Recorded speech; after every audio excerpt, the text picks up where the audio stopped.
Magandang araw sa lahat. Welcome po ulit dito sa atin channel ang Biyahe Ikomida. Maraming salamat sa lahat ng nag-subscribe, indeed.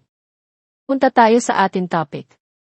Ate Shona, comment ni BJ Pascual kay Christine Hermosa, naungkat dahil kay Dennis Julia Sunday, December 22, 2024.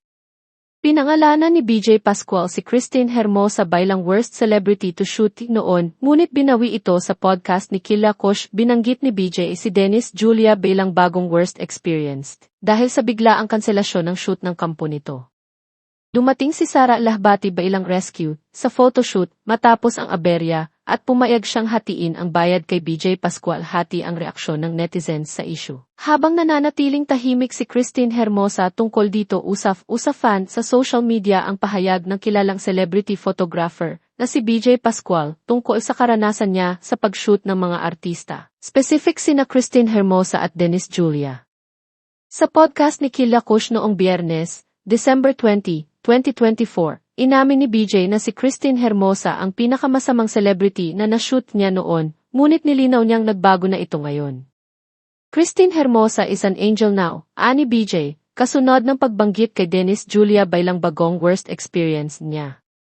Ayon kay BJ, kinansela ng team ni Dennis ang nakatakdang photoshoot para sa cover ng bagong album nito nang walang pasabi, at tumanggi pa umanong bayaran ang gasto sa kanselasyon.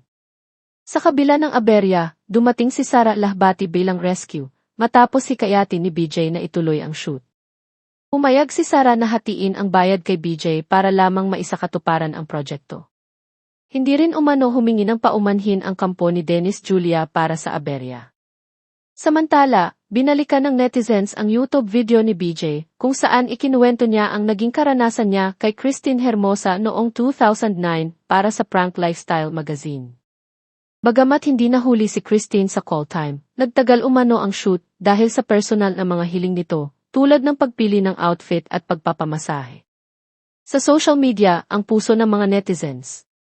May mga nagsabing hindi patas ang paghusga kay Christine, habang ang iba ay nagbigay suporta kay BJ dahil sa pagiging bukas nito sa mga karanasan niya bilang photographer. Hanggang ngayon, nananatiling tahimik si Christine Hermosa tungkol sa issue. Si Christine Hermosa ay isa sa pinakakilalang actress sa Pilipinas, lalo na noong dekada 2000. Kilala siya sa kanyang kagandahan at natatanging husay sa pag-arte, na nagbigay sa kanya ng taguring goddess ng showbiz industry. Kamakailan lamang ay isinilang ni Christine Hermosa ang ika-6 na anak nila ni Oyo Boy Soto. Ibinahagi ng celebrity mom sa social media ang opisyal na pagpapakilala sa kanilang bagong silang na anak na lalaki sa publiko. Naglaan pa ng maikli ngunit taos-pusong mensahe sina Christine at Oyo Boy upang pasalamatan si Dina sa palaging naroroon para sa kanila. Binisita na rin sila ng kanilang pamilya at mga kaibigan, so to say na si Dina Bonnevie. So, eto na nga. This is a very recent. Okay. Sobrang recent ito. Ito na yung bago kong worst. Top. Okay. Like, Christina Hermosa is an angel now. That's how bad it is? This one? This new one? Kasi it's many levels. Professionalism, like financial. Anyway, okay, sige. Nanggigigil pa rin ako. Wow. Ako ngayon. And kilala ko to. Kilala mo to. Nag-guest na siya sa podcast. Oh my God. Kaya nga sabi ko, sure ka ba sa question na to? Kasi sabihin ko talaga, I'm Yeah. very candid about these things. Oh And my this gosh. really happened. Ano nangyari? So si Denise Julia. Oh my Okay. gosh. So I have... Wait, backstory. Yeah. She was 4 hours late to the podcast. Oh, I'm not surprised. Yeah, I'm so- not surprised. We've been through this. Yeah. And her as an artist, wow. Yeah. Her as a professional, no. Yeah. And I have, and you can publish Yeah. this, like say her name, whatever. Yeah. I have heard so many bad things about her. Yeah. So many bad things about her. So I guess medyo kasalanan ko rin. That you took the- And I still took the job, and it wasn't really. It was more pang like a passion project, eh. Cause her manager, JV. JV, Yeah. called me many times. Yeah. Like, as in like, would message me on Instagram and we had like a meeting, ganyan. How many hours na lang before the shoot? And si Barres has been setting up since 4 p.m. Of course, you can't do 4 sets in a day. Oh my God. I'm shaking in my boots. I know. And then, so si JV was like, oh, we really can't. I don't think we're ready to do it tomorrow.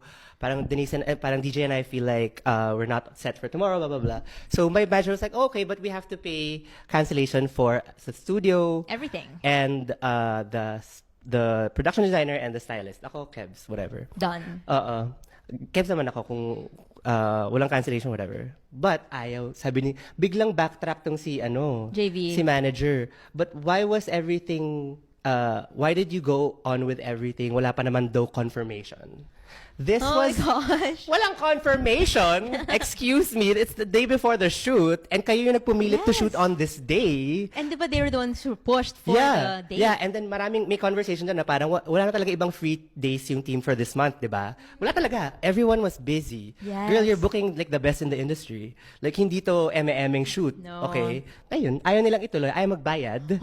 At yan ang ating latest showbiz chika update for today. Huwag kalimutan mag-subscribe. Click the notification bell for more showbiz chika updates. Like and share the video at suportahan po ang ating Facebook page. Maraming salamat sa lahat ng nag-subscribe. Indeed. Magandang buhay sa lahat. Paalam.